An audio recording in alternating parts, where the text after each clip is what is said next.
पंजाब में आज जो घटना हुई है वो चौंकाने वाली है। इस पर बड़े सवाल खड़े हुए हैं। पहला सवाल ये है कि आखिरी समय पर सीएम ने प्लान क्यों बदल दिया, वो आखिर पीएम के काफिले के साथ क्यों नहीं आए। दूसरा सवाल ये है कि पंजाब पुलिस के सामने मुट्ठी भर प्रदर्शनकारी Z+ सिक्योरिटी वाले काफिले को रोकने में कैसे कामयाब हुए। तीसरा सवाल ये है कि डीजीपी ने झूठ क्यों बोला, उन्होंने क्यों कहा कि पूरा रास्ता साफ है, क्लियर है। चौथी बात यह है कि आखिर इतनी महत्वपूर्ण इंफॉर्मेशन लीक कैसे हो गई। पांचवा सवाल यह है कि सीएम ने क्यों कहा कि हम कार्रवाई नहीं कर सकते थे, हम लठ नहीं चला सकते थे प्रदर्शनकारियों पर। छठी बात यह है कि सीएम ने SOS कॉल क्यों नहीं उठाया, जब इमरजेंसी में कॉल आता है तो उठाना होता है।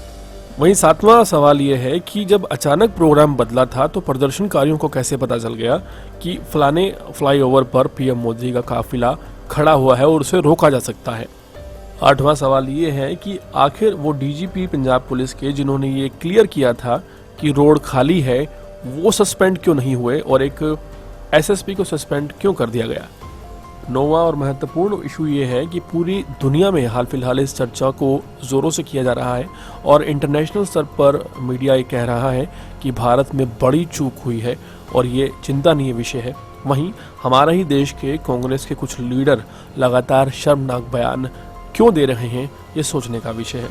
वहीं 10वां और सबसे ज़्यादा महत्वपूर्ण इशू इस पूरे मामले में ये है कि जो देश है हमारा, उसके प्राइम मिनिस्टर, एक इतने बड़े लोकतंत्र के प्राइम मिनिस्टर देश के एक राज्य में रैली करने जाते हैं और देश के उस राज्य से पहले फिरोजपुर में एक ऐसे फ्लाईओवर पर जहां से चंद किलोमीटर की दूर पर पाकिस्तान है, वहां पर आखिर ये काफिला क्यों रोका जाता है।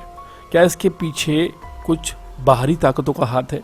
बहुत से सवाल हैं जो इस पूरे मुद्दे पर उठते हैं, लेकिन जवाबदेही कहीं भी नज़र नहीं आ रही पंजाब सरकार की।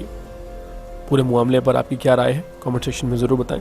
देश और दुनिया की तमाम खबरों से जुड़े रहने के लिए हमारे चैनल को सब्सक्राइब करें ताकि आप तक पहुंचता रहे हमारा हर लेटेस्ट अपडेट।